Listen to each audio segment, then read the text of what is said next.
Hi hello all welcome back to my channel. ఈరోజు video ఏంటి అనుకుంటున్నారా? ఈరోజు వీడియోలో మీకు ఒక కొత్త రెసిపీ తీసుకొచ్చానండి. అది మీరు ఎక్కడ చూసి ఉండరు. ఇలాంటి ఒక రెసిపీ ఉంటుందని కూడా చాలామందికి తెలియదు. ఆ రెసిపీ ఏంటంటే మిరప ఇత్తుల కూర. సో మనం కారం పట్టించేటప్పుడు ఫ్లోర్ మిల్ చక్కీలో కానీ గిన్నెలో అంటారు చాలామంది.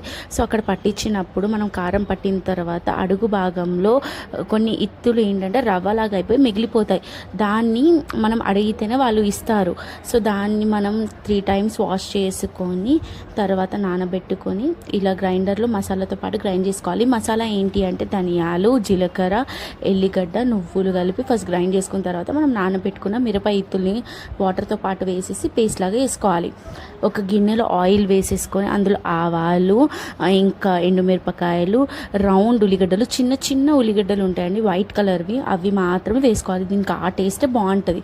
తర్వాత మనం ఉడకపెట్టుకున్న శనగపప్పు కూడా వేసుకొని మంచిగా కలుపుకోవాలి.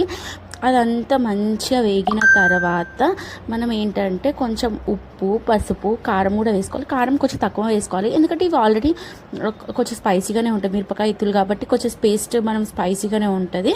తర్వాత ఏంటంటే మనం పట్టుకున్న మసాలా పేస్ట్ కూడా వేసేసుకొని మంచిగా కలుపుకొని దాంట్లో ఇంకొంచెం వాటర్ వేసేసుకొని మొత్తం మళ్ళీ ఒకసారి కలుపుకొని మూత పెట్టేసుకొని ఉడికించుకోవాలి. ఇంకా ఏం వేయాల్సిన అవసరం లేదండి. మీ దగ్గర కొత్తిమీర ఉంటే కొత్తిమీర పైన నుండి వేసుకోవచ్చు.